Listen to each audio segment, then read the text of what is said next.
We want to thank you for subscribing to our 50 Pound Project coffee subscription service. And we wanted to tell you a little bit about how it all started, sort of the genesis of it all and where these coffees come from and what sort of got this whole thing going to start with. So it goes back in time a little bit. Josh was actually down hanging out in Costa Rica for a few months, learning to speak Spanish a little bit better, learning more about how coffee grows, getting into the place where he could understand that with more clarity.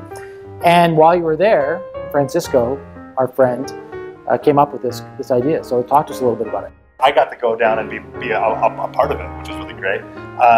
There are a lot of producers who Francisco from Exclusive Coffees in Costa Rica works with, who they're all, people who've got farms. They're opening micro mills, they're opening dry mills, they're planting new varieties, they're going higher and higher up the mountains. They're trying things that have never really been tried in Costa Rica before.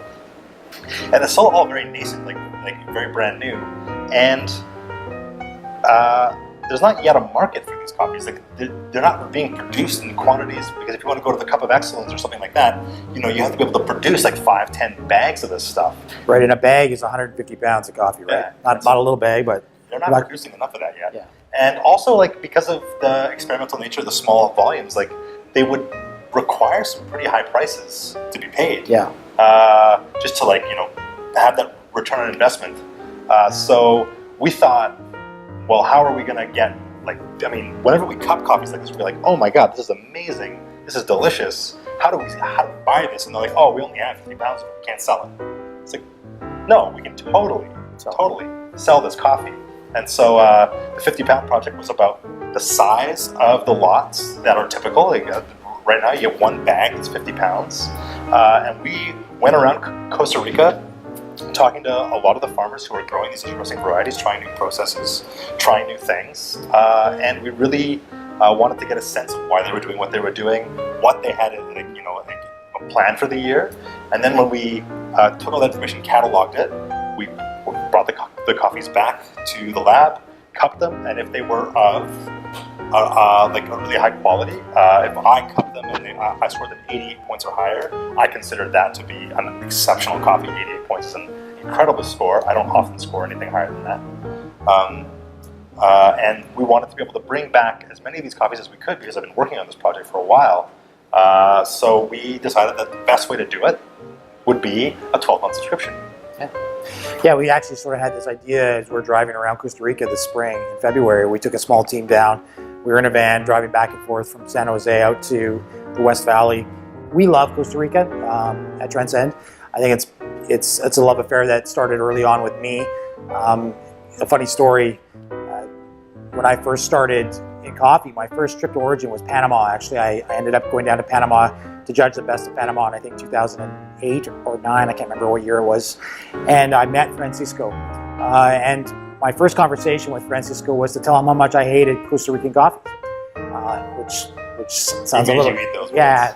And it was because I had just come back from Seattle, actually, and I had cupped all of the Cup of Excellence coffees from Costa Rica, and I just didn't really like what I was tasting. And I think that has a lot to do with the state of my palate at the time, but it was this thing that I wasn't super excited about Costa Rican coffees. And Francisco is probably one of the largest boosters of Costa Rica I've ever met in my life. The man says pura vida every 3 seconds.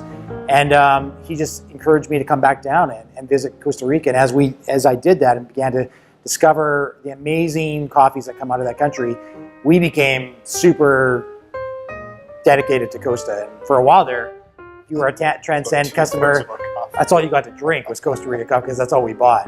But when we were in the van, we were talking about it, and we thought, how can we share with our customers the amazing coffee of Costa Rica? And this idea came out that here's a way we can just focus on Costa and give you an opportunity to taste the breadth and the variety that goes out there. And the challenges when you're growing coffee, it takes 3 to 4 years for a coffee tree to mature enough to start to produce enough fruit that you can actually harvest it. So it's a tremendous investment by these small producers to start to plant new varietals, and there's a lot of risk involved. And we just thought this was a great way where we get to share with you coffees that you never ever otherwise get to taste. And we want to keep this up So we really hope that you are going to enjoy your subscription, and not only that you will enjoy your subscription, but that you'll tell everybody you know that loves coffee that this is available, so that we can grow it and we can support more producers and bring even more coffees to the market. Yeah, I just want to add one thing, is that I don't think you were necessarily wrong to think what you thought, to think what you did about Costa Rican coffee back then. Costa Rica was really known for like bland, giant mills producing like regional blends that just like washed away any uniqueness that a producer might ever have. And Francisco was the man who really promulgated the idea of small mills working like owned by individual farmers, really highlighting unique qualities in every producer's coffees. The micromill revolution, that's sort of what it's called. The name, it's sort of bubbled up in terms of Costa Rica and how it transitioned from this place, a country where it was what Josh just described, into this place that's now just teeming with these small, independent producers that are managing their own supply chain and taking control of the coffee in a way that's really unprecedented in most coffee-producing countries.